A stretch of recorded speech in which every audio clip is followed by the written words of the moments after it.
Good evening, ladies, gentlemen, and everyone else out there in TV and radio land. Thank you for tuning in this week. Of course, it is Tuesday night, which means it is time for Let's Talk Football, the Roundtable. I'm Nick Rosario. As you know, I always try to command the ship as best I can. But of course, as always, I am never alone. And as long as you're alone, it's always good. I mean, never alone. That's what I meant. Never mind. I don't know what I'm saying. I'm delirious.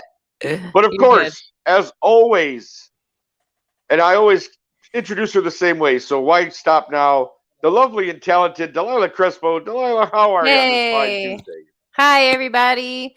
I wish Thanksgiving was 2 weeks, but that's all good. Yeah, no, I'm still eating leftovers, Delilah, so I feel you. Let's send it all the way. But everything good? Your holiday was good? It was nice. Yeah, I just ate and slept. I saw the nice photos of you and the family over at Fogo de Chão. For those who don't know what Fogo de Chão is, it's a nice Brazilian steakhouse. Yeah, I mean, Delilah looked like she was having some good eats on Thanksgiving. Is all I'm saying. I was kind of jealous. I'm not even gonna lie. We just felt like we didn't feel like cleaning up this year, so I was like, I'm all good. Hey. Bring me platters of meat. Like exactly. Like, who doesn't want that? Right. For those of you not familiar. It's a Brazilian steakhouse, and what they do, all you do is flip over this little circular card on your table, and they bring you slabs of meat on sticks and cut it off for you and put it on your plate. Who doesn't love that? That's all I'm saying. I mean, they have everything you can think, every meat you can think of. They'll come out to your table and cut you a piece. It's phenomenal. If you ever get a chance. Good, Anthony. I'm sorry. The fellas took me to one for the bachelor party. Yeah, very good thing given the amount of alcohol I consumed that night. There you go. My God, they had to roll me out of that place. It was Oh no, you get the meat sweats, you get everything. It's phenomenal. I went there for my birthday 2 years ago, and I think I'm still recovering from that night because that was phenomenal. But of course. As always, Anthony Handy is here as well, Mr. Fingers, any other aliases he goes by, and that's probably just to evade the authorities. But how are you doing there tonight, Mr. Fingers? How are you? Really? Well, you had to throw that jab in there, didn't you, Mike Tyson? There you go. I got you right in the ribs. Yes, there you go. Well, I try. Nah, man, I'm doing good. Thanksgiving was good. Junior came by, stayed with us for a couple days. Oh, very nice. Whooped everybody's. I am no longer the king of trivia in my house. You've been dethroned? 2 games of Jeopardy, leading by twice everybody's score. He guesses he guesses Final Jeopardy correctly and wins. Third game. I was like, all right, no more of this. Let's play Trivial Pursuit. We switch over to Trivial Pursuit. I'm leading by 2.5 times everybody scores. He guesses the final answer correctly and wins. Oh, wow. I proudly relinquished the throne. He still hasn't beaten me at chess yet, so I still have that. Oh, okay. Well, you got that right. And he ain't but $1.15 soaking wet. So if you ever want to knuck up, you might want to, get the hook. Wow, there it is. Wow, talking about going outside a little bit there. Check it out. Wow. Wow, and then, of course, producer Sean is going to. Is this what we're doing now? We're starting this already? I don't know. Really, Sean?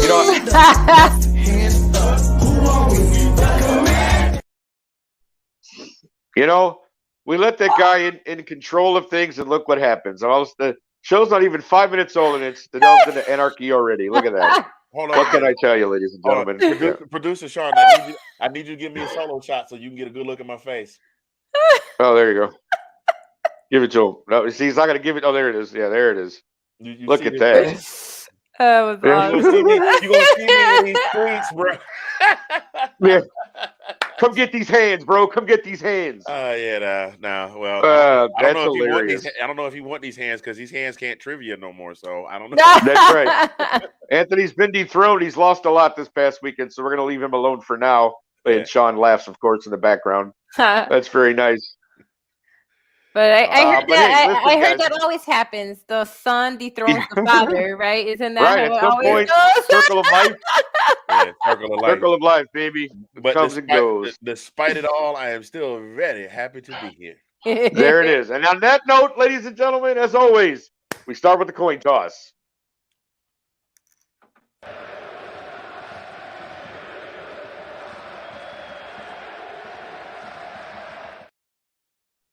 All righty then. Well, thank you for joining us again on this fine Tuesday.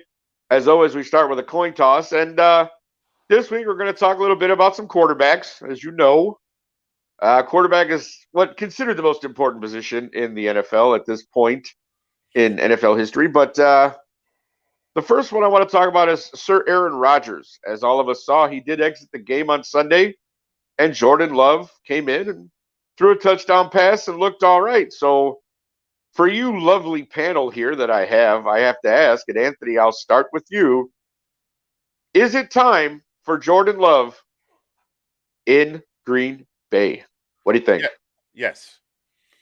I mean, unless Aaron Rodgers has some type of miraculous turnaround and it is consistent, I think yes. I mean, Aaron Rodgers is, how long has Aaron Rodgers been in the league now? I mean, 15, 16, right? Yeah. I'm in my 50s now, and I can attest. Once I got in my 40s, even though I was still very active, a lot of stuff I couldn't do in my 40s that I could do in my 20s and my early 30s. And as we know, this is a very, very brutal game, even with all of the advances in technology and the pads and all of that stuff. It's still a brutal game. So I think so. Plus that, I kind of suspect that he hasn't given. I kind of suspect that he hasn't given up his veggie pizza habit. So I'm probably not. Saying, yeah, I'm just saying it's probably time for him to step aside and let the young guy do what he can do, because it's almost exactly the same as what Brett Favre did to him. Like every time they thought Brett was going to retire and he had a bad end of the season, he come back again. And you can just see Aaron Rodgers on the sidelines just looking pretty much like he looks now, that frustrated face. Yeah. So nope. But Delilah, I'm gonna ask you kind of a slightly different question, because you know that Rodgers does have a contract for a couple more years with all the money they gave him last year on that extension. What is Green Bay's play here though? I mean, is it time to really see what Jordan Love can do, or because you've signed, Rodgers to this contract, you got to let him play because you're paying him all that money?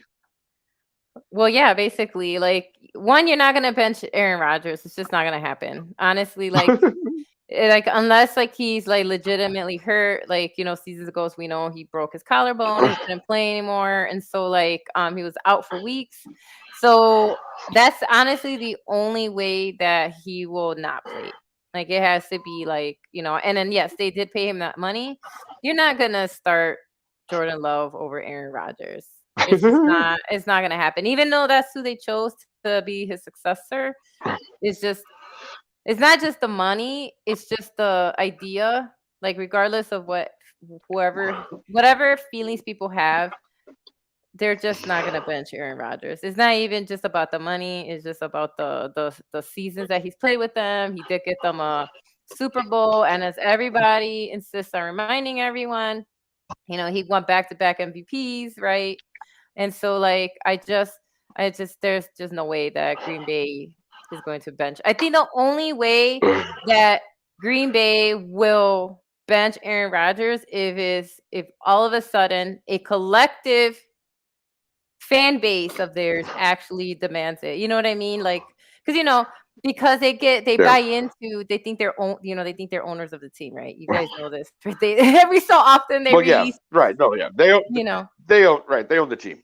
So but unless see, my thing is, I just don't see it unless there's pressure from their fans, like actually demanding, like, hey, let's get Jordan Love in there, because that's basically also what happened with that's exactly what happened with Favre.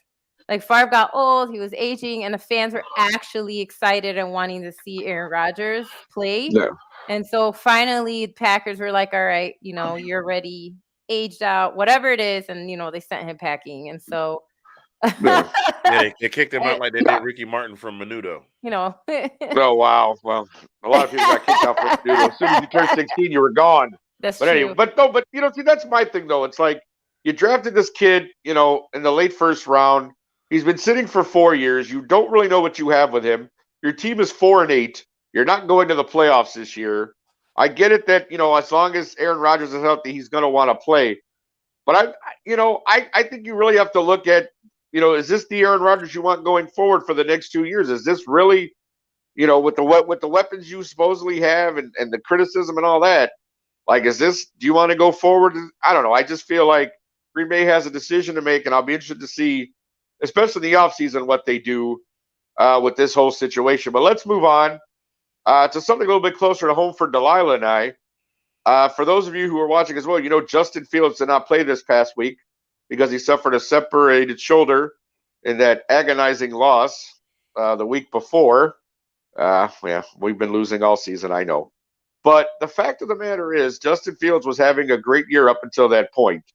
And I think kind of the same thing is going on there, where I think there's a decision of, well, if he's healthy, you want him to play. But is it a point where being 3-9, should Justin Fields rest that shoulder to avoid any further injury? Should we just kind of let him, really get that thing healthy the rest of the year and just, get our high draft pick and, do our thing? Delilah, I'm going to go to you first. I mean, should Justin Fields just rest that shoulder to avoid any further injury? Yes, because the difference between Aaron Rodgers and Justin Fields is, like, this is our future, right? We drafted this kid last year. This is only his second year.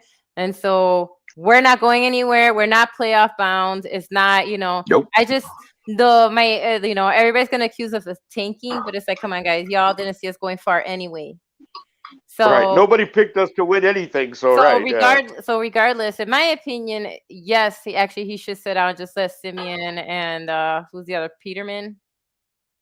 We have Nathan. Right, we have Trevor Simeon and Nathan Peterman, and our backup is David Montgomery if necessary. Exactly, right. And then outside of that, hey, why not have David go out there and, like, throw a few passes? And then on top of that, Mooney, his go-to receiver, is out for the season anyway. Is out for the season. Yeah, correct.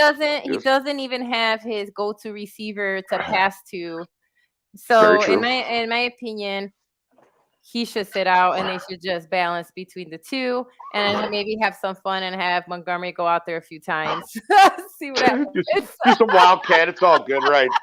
We'll treat Montgomery like Taysom Hill. We'll just have him take snaps and run wildcat. That'll be great. Honestly, that's my opinion in that regard. No, for sure. I'm actually I'm with you on that one. But Handy, I'm going to ask you this: given again the progress that Fields has made this year with everything that he's done. And obviously, he wants to be in there because, he's proven, I think, that he's going to be the leader of this team. But again, is this a management decision, or is this a coaching decision? What do you think happens here between Poles and Eberflus and Getsy and all that? What do you think of that? I think that all three of them need to put pride and titles aside and look out for the future, not only of the future of the future of Justin Fields, the future of the franchise. I mean, he was a very high draft pick, and you're probably gonna get another one this year. I mean, so are the Falcons. Yep. We'll probably talk about them later. But you don't want to. This is somebody that you probably leverage some picks for to get that high draft pick. Oh yeah, for sure. And you just don't want to throw all of that away. You know what I mean? This kid. You run the risk of running him out there and seriously injuring him to the point where now he is worth. Now, as far as his worth to the team, he's not worth anything to the team. And if you were going to try and leverage him in a trade, you're not going to get anything for him in a trade. Let him sit. Right. Let him sit and heal up. And like you said, I mean, I wouldn't mind seeing David Montgomery. Yeah, no, I just think that's funny that he's the third string guy if anything happens to Peterman or Trevor Siemian. So that's just one of those things that happens. But again, that's the Justin Fields saga, and we'll see what happens on Sunday. As we'll get into that later during obviously Bears Packers is this weekend. We'll get into that a little bit later. But our third quarterback we want to talk about is, of course, Mr. Zach Wilson. Here's a guy who gets benched because he says, no, I don't think I let down the defense in a 10-3 loss to the Patriots. But Zach sat last week, obviously, against the Bears, and Mike White comes out and has a pretty good game against a bad Bears defense, puts up 31 points on us. And now I'm sure everybody in New York is going, yeah, it's the Mike White show. But here's my thing. His first game ever, he goes 38 of 45, throws for like 300 yards, a couple touchdowns, and all of a sudden he's the next big thing, and then he loses the next two games. So is this another case of he came in, had one good game, and then Mike White's going to fall by the wayside? Or is this – now here's the thing, though. Here's what I really want to talk about, because Zach Wilson, obviously number 2 pick in the draft a couple of years ago. You didn't take anything else. You got rid of Sam Darnold. You got rid of all that. You didn't take any of the other quarterbacks, Justin Fields or Trey Lance or anybody else. You went with Zach Wilson. Anthony Handy, is Zach Wilson done in New York? Is that enough to say we're moving on from you and the experiment's over and let's go with somebody else? I'm going to speak from what I've seen from the New York fan base first, and then I'll get back to the organization.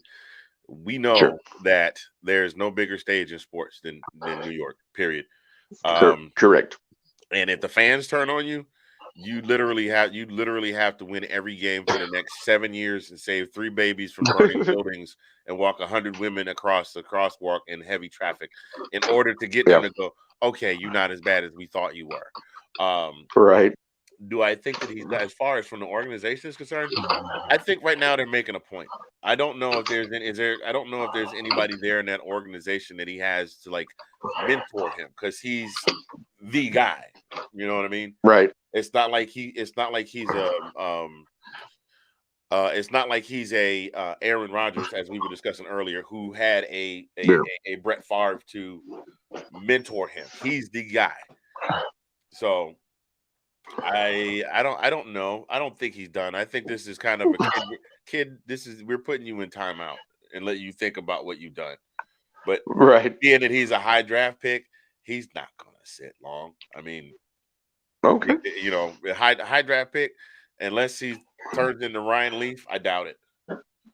Yeah, well, somebody made that comparison not too long ago. I heard a couple of those. I'm like, I've seen those Ryan, too. It's a bit of a stretch, right? It's a little bit, but Delilah, they're a playoff team right now. They are. I mean, their record states that they're number 6 or 7. I think in they're the 7 AFC standings right now. They're 7. Yeah, they're 7. They're like they're the opposite of the Commanders. Commanders are 7 in the NFC and they're 7 in the AFC. But we don't have to talk about Washington. I know. I'm just saying that they're in the same boat. I know. Right. No, but that's what I'm saying, though. It's like the Jets are in the playoffs as of right now. As of right now. And you've got a situation where you're sitting your number 2 quarterback that you picked in favor of Mike White. Now, do you think, again, that was to teach him a lesson? Continues? Okay, so you believe it was teaching him a lesson as well. I think Saleh did that on purpose. Saleh is a different kind of guy. You see him in the sidelines. He's more serious. You don't really see him, because I feel like people forget that gone are the days of coaches really going crazy and swearing and being really abusive, or at least in general. We know we've had some. Right. Some people go against that grain, but in general, that's just not the way anyone coaches anymore, right? And I think they did that to teach him maturity, because they could have put in Joe Flacco, in my opinion, who to me is more of a threat of taking over than Mike White. Right. The reason I say that is that Flacco actually has playoff experience. We know that. Yeah. He's won a Super Bowl champion. He's a Super Bowl champ. So regardless of what people feel about him, the fact is that Flacco is more seasoned. He's more experienced. And so Mike White last season, people forget he did, he started, he had a one good game. One phenomenal game. That's it. And then he was not good. Right. He lost the next two, so yeah. So and then who he beat is a Bears with no defense anymore because we got rid of everybody and all we have are young guys.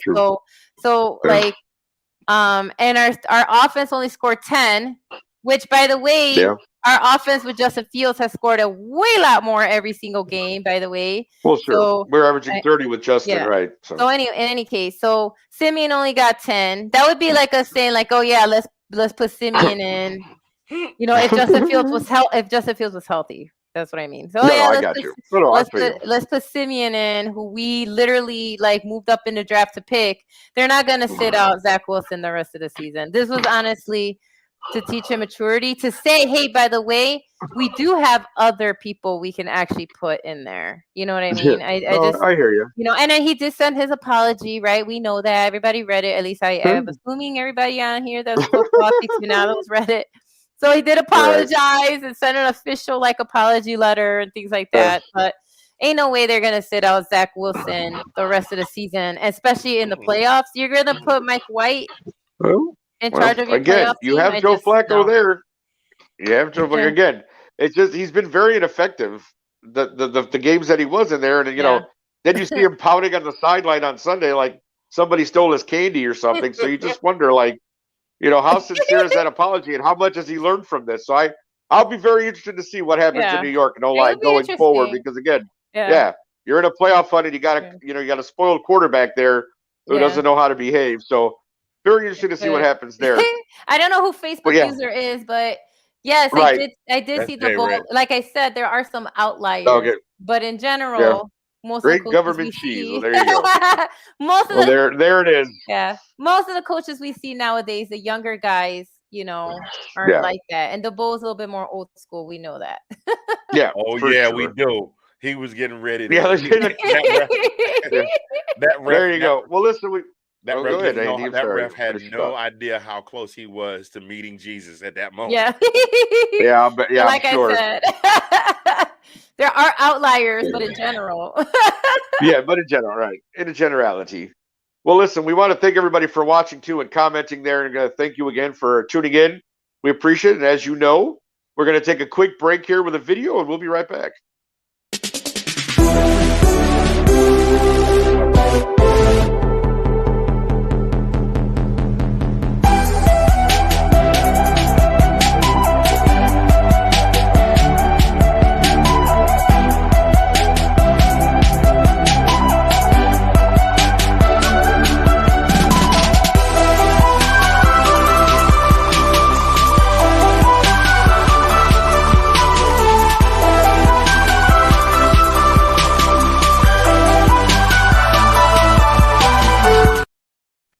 Of course, that was for the Ladies Takeover Show, which you can see on Thursdays.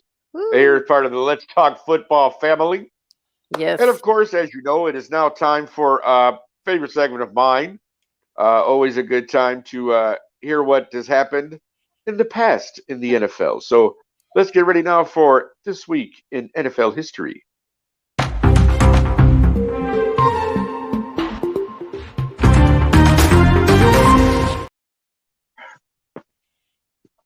Hey, all right, everybody, let's get started. Okay, so we're going to start with November 27th, which was a couple of days ago. So November 27th, 1966, the highest scoring NFL game, which still stands today, was between the Washington Commanders, where they defeated the New York Giants 72-41. And the total points obviously was 113. That is still seen as, to this day, that record still holds as the highest scoring NFL game, and it was between the Commanders, who defeated the Giants 72-41, which is wild to me. That's a crazy score. November 27th, 1997, Lions Barry Sanders at that time became the second all-time rusher behind Peyton. He is now third because Emmitt Smith, as most football people know, is now first. But at this time, in 1997, on November 27th, Lions Barry Sanders became the second all-time rusher. Today, he stands in third. Still one of the best rushers, running backs to ever play the game. But anyway, that's just how it stands right now. All right, November 28th. I don't know if people remember, but in 2010, Cortland Finnegan and Texas wide receiver Andre Johnson got into a huge fight in the fourth quarter in the middle of the game. Now, people keep insisting that Finnegan was the instigator, kept messing with, Johnson throughout the game. And finally, Johnson just blew a gasket and pushed him to the floor and ripped his helmet off. And of course, then Finnegan ripped his helmet, and they basically started punching each other.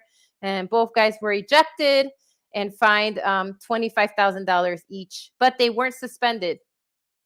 Obviously, in today's game, they would have been suspended, which is interesting that this is in 2010 and we're in 2022.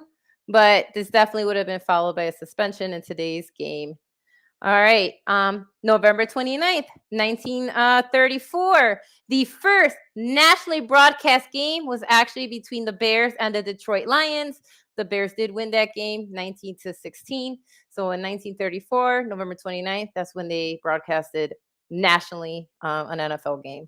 On November 29th, 1987, Joe Montana completed a record 22 consecutive passes. On November 29th, 1987, Venice Glenn of the San Diego Chargers ran back an interception for 103 yards. It was at that time an NFL record. And November 29th, 1992, Jerry Rice caught his 100th NFL touchdown pass. And then finally, something a little bit sadder. I don't know if people remember this, but also November 29th, 1992, Dennis Byrd of the New York Giants was paralyzed after neck injury in a game against the Kansas City Chiefs. Again, this is why, as much as we love football, we do know that scary things can happen. And unfortunately, this was one of those awful moments. And so those are your facts of this week in the NFL. Awesome. Thank you, Delilah, very much. That's always good stuff.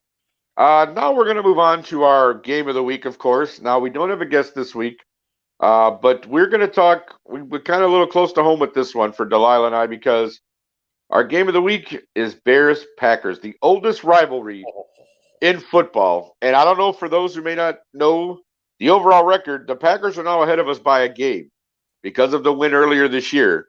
So this is a chance for the Bears to get back into that win column and get back to tying this thing up. And because again, I hate the Packers with a passion. We all know that. I've made that very clear. But this week, especially being a rivalry game, it's here in Chicago. This is a Packers team that has been struggling just as much as we have. But again, according to Stephen A. Smith, the bad man is going to play probably this weekend. And Justin, we still don't know about. But Delilah, I'm going to ask you first, because honestly, we're 3-9. We obviously know we're not making the playoffs. We don't have a lot to really play for, but we are professionals. This is the NFL. You go out there and you give it all you got. What is your outlook for this game? What are you looking forward to? What is it? How do you think this might go? It's not positive. Well, that's encouraging. No, I'm kidding. Go ahead. It's just not. It's just Aaron is gonna play. Most likely, Justin won't. Which I'm fine with. I would rather. Yeah. I would rather he. Yeah. I'm with you. Healthy, I'm with you. So I'm totally fine with that. Painless death, huh? Yeah. I also don't. We don't have. Again, we're out. Our one receiver is Mooney, and he's out. Yes. And so our O-line, as we've seen, is awful still. Again, by the way, give credit to Justin Fields that he was able to score while getting knocked around, because as we saw, Simeon couldn't do that. But yeah, because of that, normally, the first game, I was actually excited. It was a close game. It really looked like we had it in the bag there. When we watched the game at my buddies, it was really exciting. I thought, okay, we got this. Fun. Yeah, but we didn't. And so this one is just for me. I think everything's more stacked against us. Like I said, Aaron Rodgers is going to play. He actually has wide receivers he can choose from, even if he accuses them of not catching. They still have Randall Cobb, which caught a touchdown, as we saw. He got some action again, and so they just have more offensively than we do. And so that is why my outlook is not good. And we're also going into Lambeau. So, no, we're here. It's here. Oh, we're here. The game okay. is here, actually. Oh yeah, Yeah, game the first right. one was in my Regardless, yeah, we're here though. I just I know, don't. but it's a home game. You got to be happy about that, I guess. Yeah, I'm happy. But are you happy? Are you working that game? Well, here's the thing, right? No, here's the thing. I'm actually not working the game, but only because I'm going to go watch it. You know, I have a family obligation that I want to go to. Not obligation, but there's a family thing, and I wanted to go to it because I get to see my extended family before Christmas, and I probably won't see them at Christmas. So I actually told them I wouldn't be able to work, but I'm going to work the last two games or whatever. Oh, gotcha. But for me, it really comes down to like you said, I would rather Justin rest his shoulder and make sure that it's 100%. Like we're not going. I know people are going to be like, well, what about his progress? Yeah, I get that. You want him to still improve on certain things, but I mean, I don't, because of the fact that he runs so much, and that's a big part of his game. I really wouldn't want him to see him to injure that shoulder more or get hurt doing something else, and then he's out for an extended period of time. You know what I mean? Like I get people are, the experts are all like, oh, it's in progress. Okay, but we're not going to. We're 3-9. Okay, we're not going anywhere. Playoffs are not a possibility. As of now, we got a top 5 draft pick with where we are, and I just think shut it down. Like next year again, to repeat, we've got 8 draft picks and 125 million in cap space, and if one of those is a top 5 pick, even better. So I mean, I'm all for again. As much as I hate that losing to the Packers, I'd rather see Justin sit and go play Peterman or Simeon or Montgomery or whoever you want to a quarterback. I don't care. I just think you should put Fields down. Now, Handy, I'll ask you this. You're the outsider of this particular thing as Bears fandom. But for you, looking at this game as a whole, it's like I said, oldest rivalry, Rodgers, possibly against our backup. I mean, what is your outlook for this game? What do you think? Give us your thoughts. I think the Packers will win, but I don't think Aaron Rodgers has been actually, to be completely honest, he hasn't been impressive enough that it's going to be a blowout by any stretch. Okay. I don't think it's going to be one of those games where he wins to the point where he's over at the Bears sideline with a discount double check yelling, "I own you." Right. And then who knows? He's been overall, he's been kind of a man in the wilderness since they sent his number one receiver out to the West Coast. So yeah, it could actually be a lot closer game than we think. Maybe the Bears smell, even with Justin out, smell blood in the water and start punching back. Well, see, that's the big thing too, though. It's like Delilah said, we gave up our defense with Roquan Smith and getting rid of Robert Quinn. And then last week we were missing two of our starting, the safety and the corner in Brisker and Gordon, who have been playing really well this year, and then Eddie Jackson got hurt in the last game. So now you're probably down even more people in the, we have so many injuries. Like I said, Darnell Mooney's out. Justin should probably sit out. We're missing our top corner and safety. We don't have a pass rush. We finally got a sack last. We hadn't had a sack in 6 games, and we finally got one the last game. We finally got a sack. That's a terrible statistic for a defense against anybody. And again, if Green Bay decides that they finally want to run the ball with Dylan or with Aaron Jones, I mean, come on. They'd probably run right over us. So I'm not looking forward to this game so much, but go ahead. I'll give you that. But a couple of weeks ago, to step outside the realm of the NFL, South Carolina Gamecocks, who were unranked, embarrassed the Tennessee Volunteers. And the point that I'm making with making that statement is, yes, you may be tired.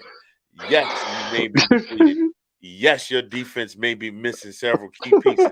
Yes, your starting quarterback might be out for the game because his shoulder is separated. It's held together with crazy glue and a couple of pieces of that twine that you use to bind up your brisket when you put it in the paper on the smoker. But sure, as we know, the OG likes to tell us all the time that the race is not given to the swift, nor the battle to the strong.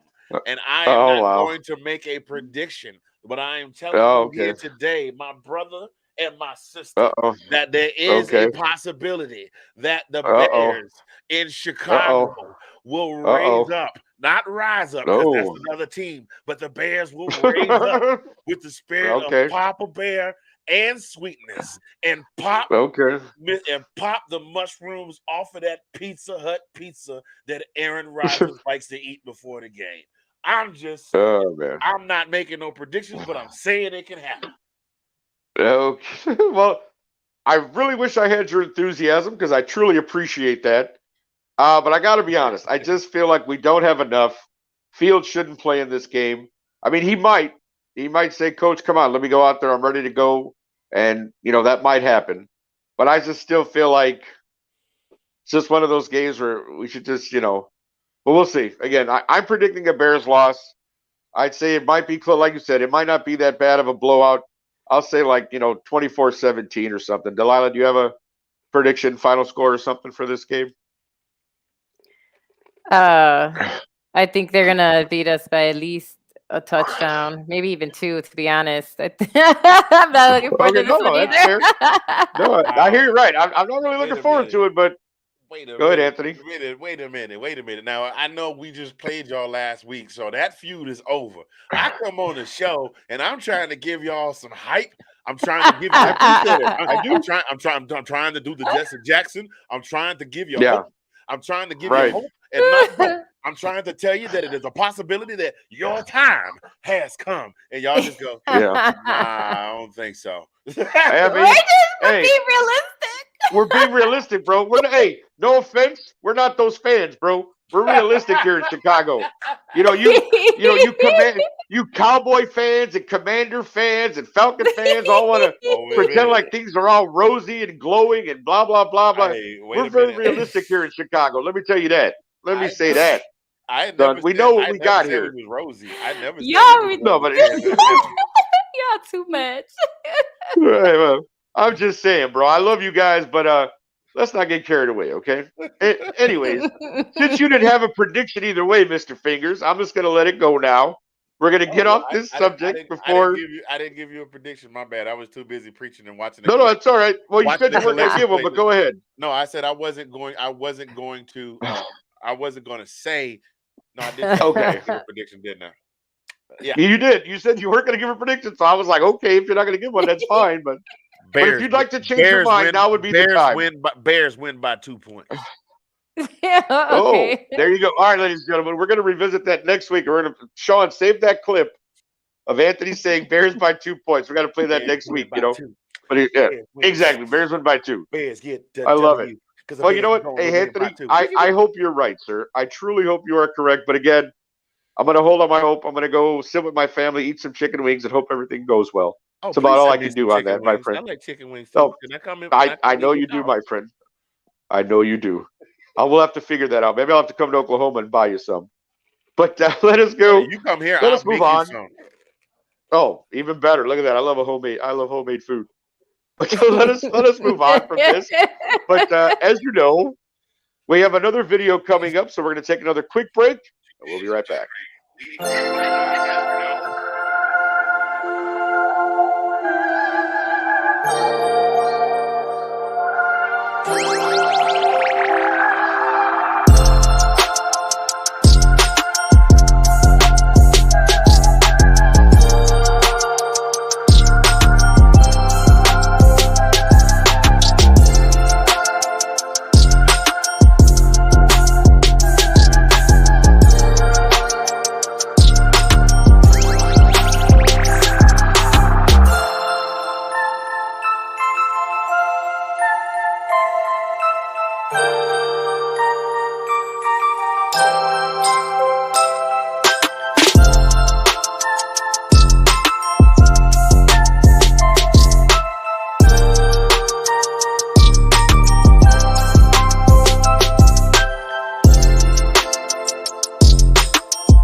All right, of course, that is all the shows in the Let's Talk Football family.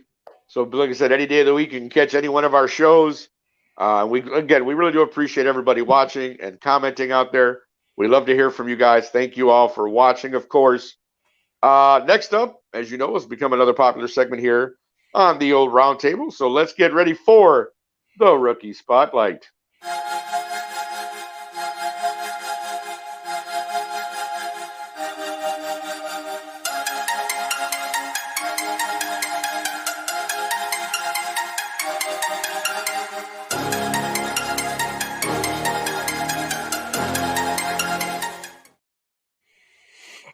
Good evening, ladies, gentlemen, boys, and girls.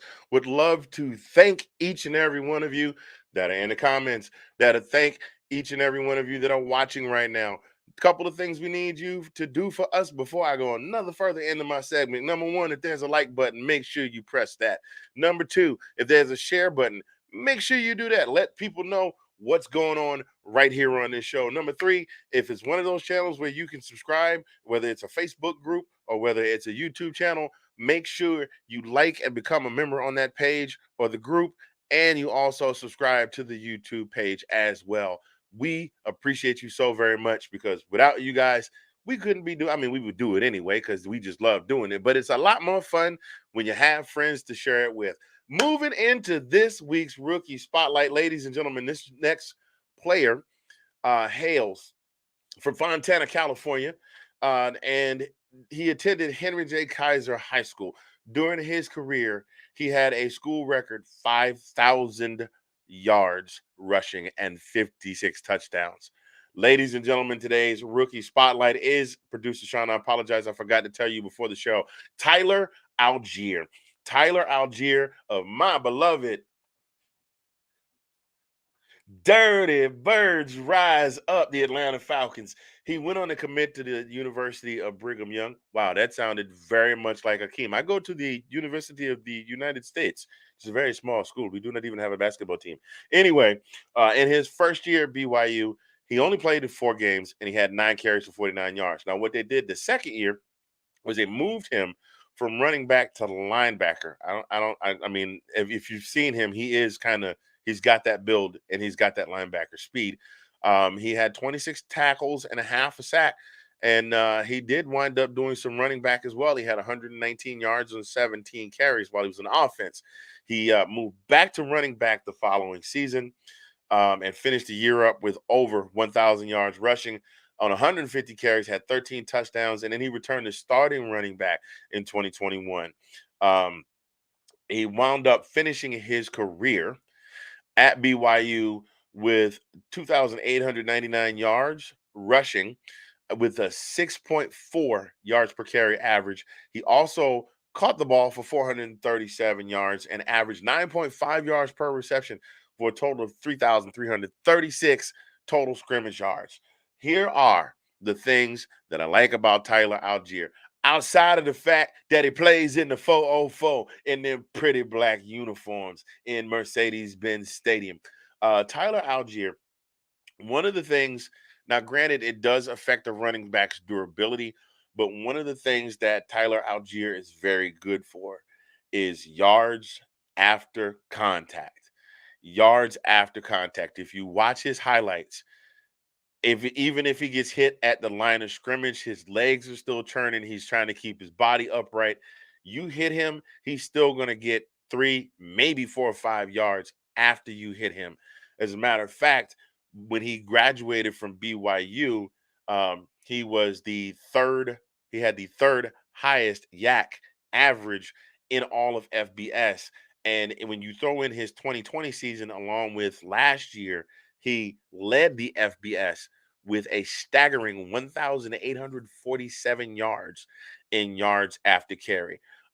He's not exceptionally shifty, and he does get hit a lot at the line of scrimmage, but what that does is that means that he's valuable on second and short when it's maybe third and short. You got the option to either, maybe try a dump pass that might get picked up and hit at the line of scrimmage, or you give it to Tyler Allgeier and he's going to grind it out for you. So he's not exceptionally shifty, but here's what it is, and he's not really fast. His 40-yard time is like 4.6. Like he's not stupid fast, but if he gets past that line of scrimmage, we talked about his yards after contact. If he gets past that line of scrimmage and hits that next gear, 8-9 yards. consistently. We saw it in the game this past week against the Washington Commanders. By the way, Sean, good game by your Commanders. I know I talked a lot of smack, but good game by your Commanders. That was a good win. And I'm gonna have a talk with Marcus Mariota about throwing the ball on goal-to-goal situations. We could have run it, but that's a different story. This ain't about me. He had his breakout game where this was highlighted. He had a breakout game in week 9 against the Chargers, and he ran for 99 yards on the ground. He had 113 yards total in scrimmage. Now, they did lose the game 20-17, but he just right, left, off tackle. He was breaking off a lot of long yards. So, and then, like as I mentioned, he's also good for catching passes out of the backfield. So this is not only is this a guy who's tough, who's a bruiser, this is also a guy who can catch passes out of the backfield and is very versatile. He's also a very good He's also a good pass. Well, he's also a good pass blocker too. So this guy is kind of like a Swiss Army knife of running backs. Like him a lot. Looking to see greater things out of him. I'm really hoping is that the Falcons are able to shore up their offensive line more so they can open up bigger holes so he doesn't have to beat himself up so much. Because we want him to stick around for a while. Now, he was only a 5th-round draft pick, so we got him at a steal. But at any rate, if we had to get somebody at a steal, I'm glad we got this guy. Dirty Bird for life. Ladies and gentlemen, this week's Rookie of the Week, Tyler Algier. Thank you very much for coming to my TED Talk. I have been Mr. Fingers, and I'm kicking it back to Nick. Mr. I Want the Smoke, take it away, sir. Well, thank you very much, sir. I do appreciate that. Tyler Algier, definitely. I like what I've seen from the kid so far. Hopefully good things in his future, for sure. Don't want to hate on the kid. He's having a pretty good year. But, of course, it is now time for the segment that I loathe, only because I don't seem to be doing that well this year, but that's okay, because I still move on. And I actually had a 2-1 record for the Thanksgiving Day on my special Thanksgiving edition of Picks last week. I did go 2-1. The Patriots let me down, but that's okay. These things happen. But of course, I got 4 games for you this week. And again, I looked at the slate and was like, man, a lot of these games to me, some of the point spreads were pretty ridiculous. And I'm sitting there going, wow, I don't know whether or not I should even go near these games or that sort of thing. So the 4 that I picked are kind of the 4 I thought were at least within my purview and I could give enough of an opinion on. So producer Sean, if you wouldn't mind, sir, to put up the first game there, which is, yes, Nick's picks, fantastic. The Chargers and the Raiders. Here's the thing, another AFC West battle. Some people say the Raiders could be back on the come up, but it's also say that about the Chargers as well. Now, to me, I've been a Justin Herbert fan from day one. And, you still have Austin Eckler there. I think Mike Williams was injured again, but you still got Keenan Allen. I feel like this is still a game that the Chargers need, and definitely to keep those playoff hopes alive there. They're in the bottom 6 or 7, like 6 or whatever it is there. So they have a chance to still get in the playoff, be in the playoffs. So I'm going to take the Chargers. They are favored, so they're giving up 1.5 points. But I'm going to go ahead and take those Los Angeles Chargers. Justin Herbert, Keenan Allen, Austin Eckler. I'm going to bet on them. So I'll take Chargers minus 1.5. The next game I have for you is the Titans and the Eagles. Now, here you go, right? Everybody's Eagles are 10-1. But you know what? I like the Titans. I do. I like Derrick Henry. I mean, maybe I'm not the biggest fan of our boy Tannehill, but he's a game manager. And when you have a guy like Derrick Henry who runs the way he does, you set up the pass. Robert Woods, Westbrook, Ekine. I always forget that brother's name, but you know who I'm talking about. I like the Titans in this matchup. I truly do, because I feel like the Eagles have shown that they can be vulnerable at times. And, I just feel like getting 5.5 points, Tennessee, even if they lose, can make this a really close game. They're going to start, they're going to run. They're going to try to chew as much clock, keep Jalen Hurts off the field at that offense. So I'm going to go ahead and take the Titans here, getting 5.5 points in that game. My next game, for your viewing pleasure, Mr. Sean, if you wouldn't mind, sir. Yes, Bills Patriots. Now here we go. I feel like this game is almost a no-brainer in a lot of sense, but I know that the Patriots have played a little bit better, and some feel that at times the Bills have looked suspect, with Josh Allen maybe trying to do too much, the injury, that sort of thing. But to me, it's still Buffalo, baby, and they're still, to me, one of the favorites in the AFC. And as much as I like Bill Belichick in the sense of, he's one of the greatest coaches ever to coach in this league, and he usually is very good defensively. I just feel like the Bills are a little too much for the Patriots. They're only giving up 4.5 points, which I think is maybe a little bit low for this game, but I definitely am going to go with the favorite. I'm going to take the Bills minus the 4.5 points. And again, I think the Bills will just keep marching on towards the playoffs there in the AFC. And for my final game of this week,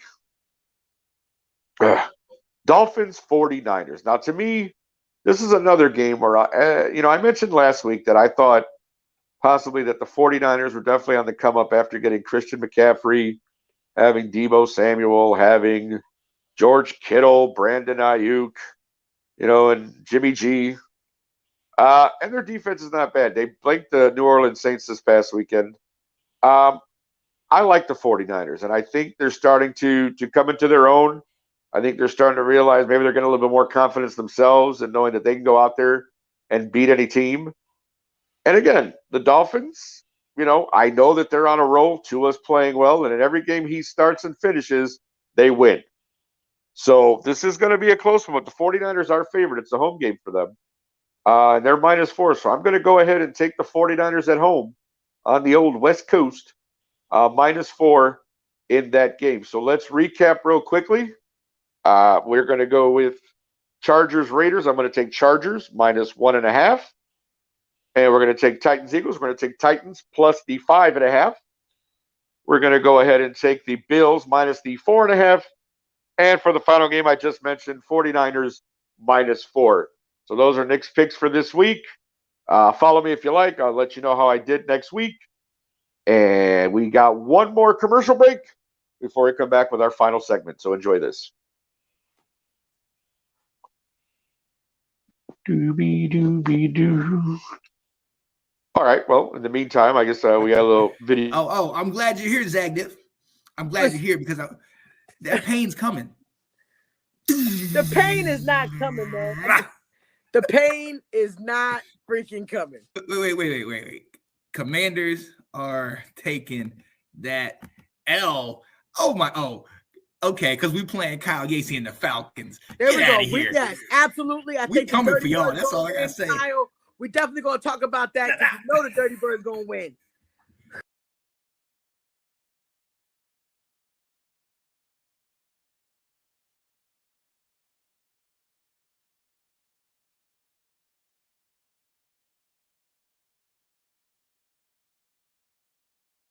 Stand up, left hand up. Who are we?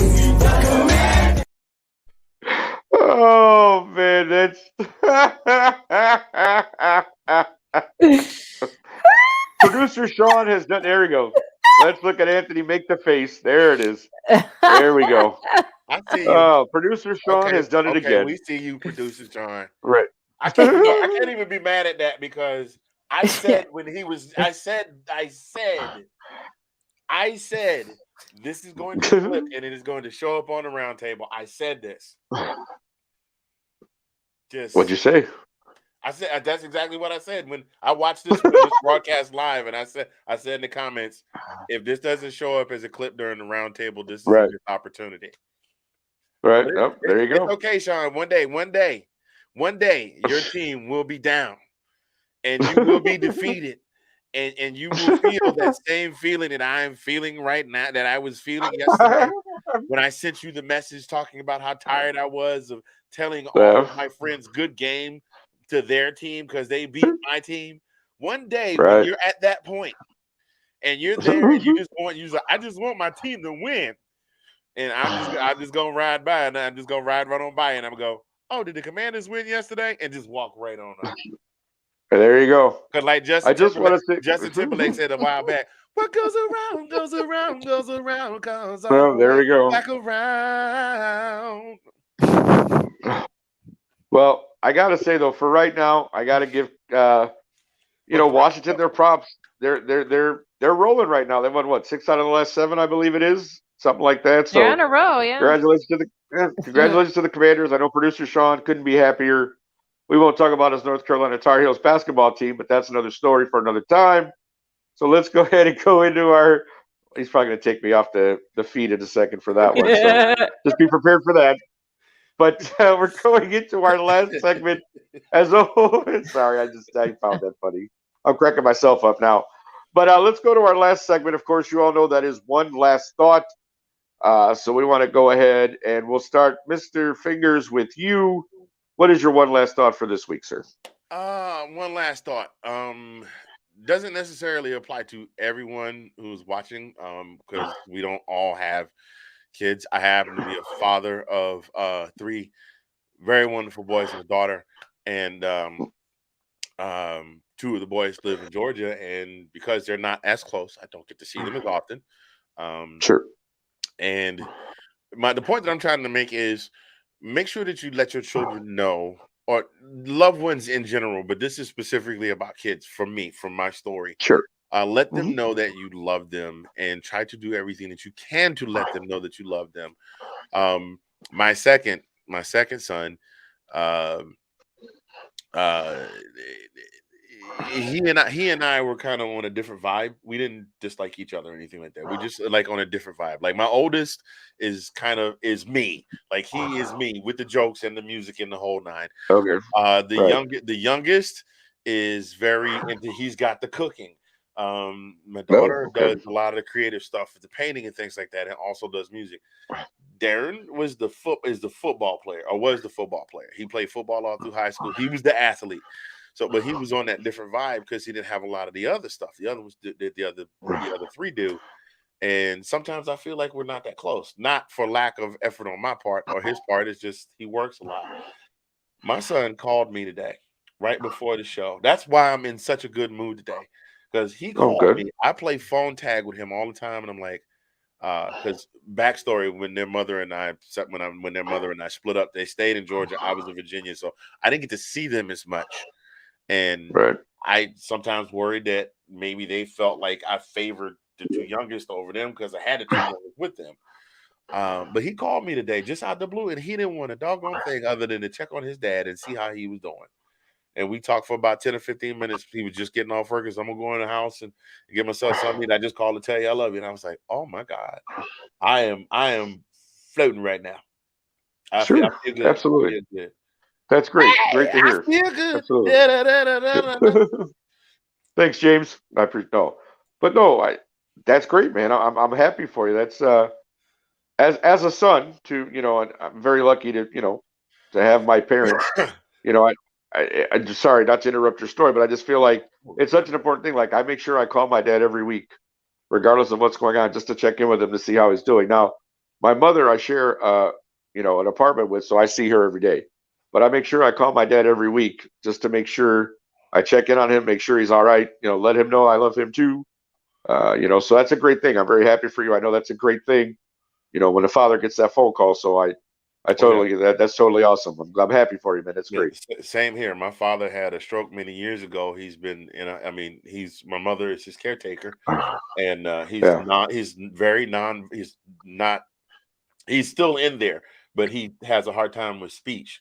So I will call just to hear my father say, "Hey," and then I say, "All right, Dad, I'll talk to you later." He go, "Okay," and that's all I can get out of him. But that's my hero. So No, I got you, brother. No, that's awesome. That's really seriously, very happy for you, sir. Delilah, how about you? What is your one last thought for this week? So my last thought is today is a Giving Tuesday. And so basically sometimes when people think of Giving Tuesday, which I know people think like you have to make donations, but I think one of the most important things is like giving back could be like small things. Like honestly, like giving up a seat on the bus, holding a door open for somebody, just a small gesture sometimes to me goes a longer way. Okay. Because I feel like, especially with just we're still in the holidays, but obviously we're hitting December, where some of the more major holidays happen, like Hanukkah, Christmas, Yes. and a lot of these, right? And so I feel like this is a happy time for a lot of people, but it's also like a sad time. And so I always Oh, yeah. feel like to make sure that we're always trying to just kind of be kind and give these small gestures to people and be patient, be understanding. Oftentimes I see people get frustrated with kids and adults that are delayed, right? I have a Okay, brother. sure. Yeah, I have a brother that has special needs, and I often see people get frustrated. Sometimes, like, when they're like when they're out in public, and it's like, well, they're just people like everyone else. Like, Right. Correct. I feel like we just need to be like less judgmental, more open, and realize that people have just different like abilities and struggles. Um, and that we just need to reflect on that, and and then yeah, just spread a gesture. I feel like sometimes people are like, oh, they'll see those like, oh, do you want to donate $1, like CVS, right? People are like, oh, they Oh, put yeah. they put that in their pocket. Or sometimes, I'm not gonna lie, like if I do have money on me and someone is standing outside the store, I give it to them. I don't care. I don't know. I don't care Right. what it's for. I'm not judging. Whatever, you do what you want with Right. it. But it's like, whenever I do something like that, there's always someone that's like, oh, why are you doing that? They're gonna use it for drugs or alcohol. I'm like, how do you know that? Right. Like, Yeah, how do you you really don't. know? I mean, yeah. How do you know that that's what they're gonna use it for?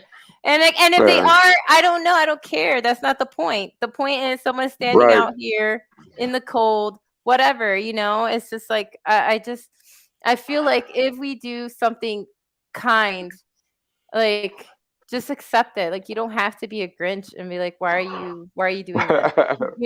Right. Like, I just Oh, for sure. I hear it all the time. Anytime I'm like, sure, I'll round up Walgreens for whatever cause. Oh, yeah. Yeah. Yeah. And they're like, oh, they're pocketing it. I'm like, I'm giving it out of the kindness of my heart. Right. I Exactly. don't I don't, I'm hoping it goes to the right people in the right places. For But sure.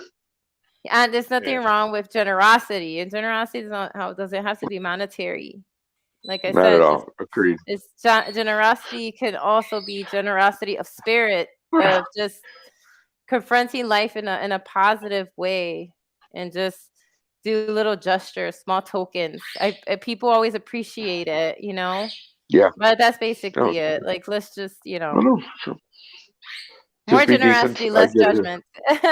There you go. No, for sure. And real quick for me, I got one word for everyone, and it's COVID. As you know, the last 2 years we've been dealing with this, but unfortunately we're still dealing with it. I had to take 2 COVID tests over the Thanksgiving holiday because a good family friend of ours who helps my mom out came down with it. So we were around her on last Tuesday. So I took a couple of tests. I'm negative, thank the Lord, but it's still out there, boys and girls. So we still have to be wary of that. I mean, I try to be as careful as I can in terms of that. Like, I haven't really been going a ton of places. Like, I do what I have to do. If I go to work, I go to work. I wash my hands. I use my sanitizer. I try to do what I can. I wear a mask in certain areas at times when I have to. But yeah, it's still out there, and unfortunately, it's still affecting people. Again, whatever your feeling is, I certainly, again, I don't judge anybody or, but I did get my uh, you know, the 2 shots of the booster when all that was going on to protect myself and my mother as well. So again, just be diligent, guys. Be aware. It's still out there. Again, I'm not telling anybody because believe me, I go out and live my life. I'm not living scared, but at the same time, I do try to be cognizant of the fact that COVID is still around, and it's still affecting people, everywhere. So just protect yourself. Do the best you can. We want everyone to be happy and healthy, especially around this holiday season. As Delilah said, it is a season of giving. I mean, to me, I've always liked Christmas. I think for that reason, because it's an opportunity.